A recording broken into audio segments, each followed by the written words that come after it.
just visualising what I want to do. If you feel like you've already been there before, you've already done it. Wallabies looking for Suaalii. He launches and sends a no-look ball away for right. Like when I was younger, I was all about the athlete. How can I be a great human first and then an athlete as well?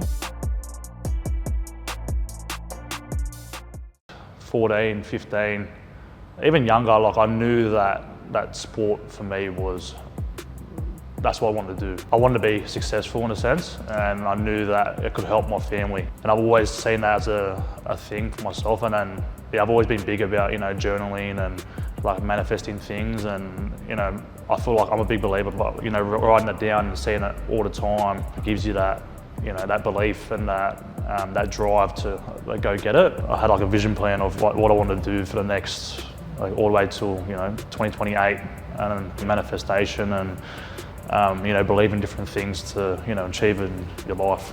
I like spending a lot of time by myself. I have a big family, so I love spending time with family and friends. But when I'm by myself, I tend to go into deep thought just about where I am, reflect about how I got here.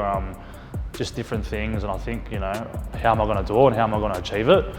And then, yeah, I think from there, I've known just writing it down, being able to see it and be able to do it, it all plays a role of, creating different dreams and achieving them. I'm always just giving my best. I don't really see it as a job, I see it as something I love to do. For me, it's just the way he goes about his training, the standards he holds himself to, and how he prepares every day. Having good genetics helps you maximise your athletic potential. Sometimes the most genetically best people don't have the best work ethic and they're able to get through life with that, or their sporting careers. And then some people don't have great genetics and they have to work really, really hard to maximise their ability, whereas Joseph's the perfect melting pot of both.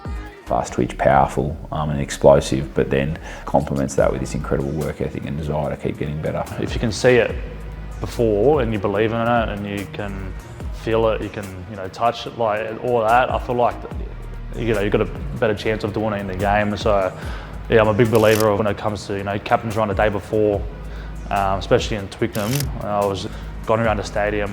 I feel like I love going barefoot, just connected to the ground, connected to the stadium. I'm a bit weird in the sense that I feel like just connecting with just the things around me, and then I do close my eyes and just visualise it, just to see how how I'm going to feel, like what boots I'm going to be wearing, like how's my skin going to feel, or like what am I wearing, like kind of things like that. Just visualising what I want to do on that stadium and just seeing myself doing different things. And then it's almost weird, the next day you rock up and then feel like you've already been there before, you've already done it. It was silky out of the hand, and Australia have their first of the night.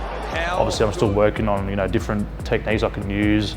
Not everything's going to go to plan as you put out, but when I do take it in is when I get there, and I'd go see my parents and then just take in the whole crowd, and just allows you to enjoy the whole experience. I feel like once you're in that zone, the game becomes slow and you're just enjoying it. I've played the game of rugby since I was 11, and that's the biggest thing I always bring it back to is enjoying the game. There's so many times where you can overthink different things or make a mistake, and then I'm pretty hard on myself. But the more I just enjoy the game of rugby, I feel like that's been my biggest thing lately, is just enjoying it and just playing the game because I love playing the game. If you make a mistake, you make a mistake, and then if you get a try, you get a try, or set up a try. But yeah, just enjoying the whole aspect of the game.